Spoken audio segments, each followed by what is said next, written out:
Hey church, today we're in Psalm 55 and it is a powerful one of David's. He's pouring his heart out, and I wonder if he's giving voice to any thoughts or feelings that you've ever had.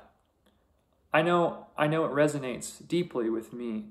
Listen to him. He says, "My thoughts trouble me and I am distraught because of what my enemy is saying.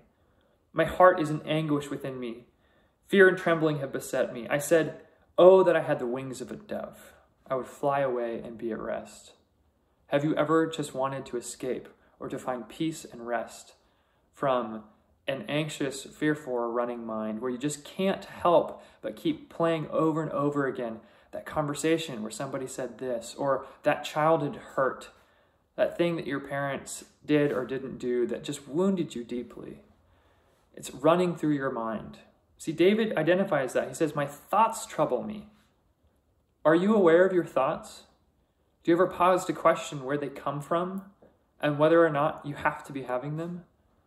See, the spiritual journey that you and I are invited on by Jesus is one that frees and renews our mind, as Paul talks about.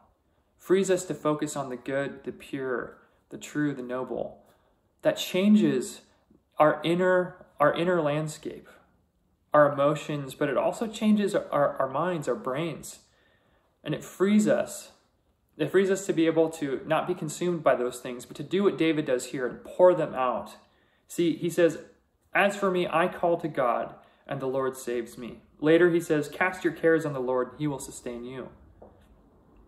See, but in this passage, he's actually wrestling with not just the general fears or the general challenge of a running mind, but he's actually dealing with a specific betrayal, and one that I'm sure that we've all felt.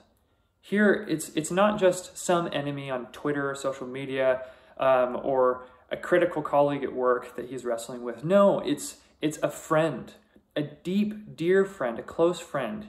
He says, "One with whom I enjoyed sweet fellowship at the house of God." Aren't those betrayals the hardest ones?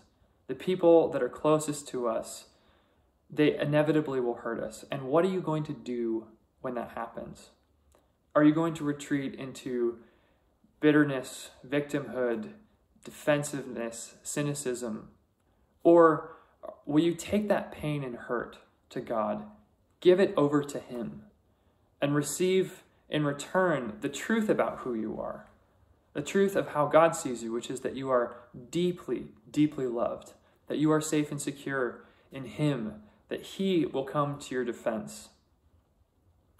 I know that one of the most powerful things I've ever experienced was a season in my life a couple of years ago when it was so terrible. I woke up, honestly, almost every single day, and for weeks at a time, crippled with anxiety, crippled with just fear of the future and guilt and shame over things long in the past. And I didn't know what to do. None of my tricks were working to get me out of it. I cried out to God. And then I also cried out to community. I went to one of the friends that I'm sure David is talking about here. And I'm so fortunate because unlike this friend, I had friends here at our church who didn't respond by being critical, didn't pile on, didn't, assume that maybe something was wrong with me, but instead met me with grace and love and compassion and presence. And they laid hands on me and they prayed for me. And I felt that fear and anxiety, that horror, that dread just start to drain away.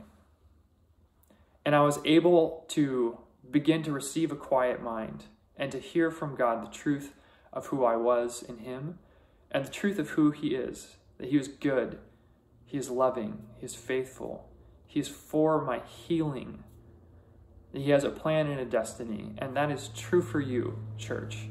It gives me so much joy when I'm able to rest in that truth, to put aside the busy mind and to pick up the simple, peaceful one that allows me to stay in relationship and contact with God. Today, I pray that you are able to find the peace that passes understanding, to receive that from Jesus, because it's a gift that he wants to give you. He said, "My peace I leave with you." So go in peace today and go being people of peace today.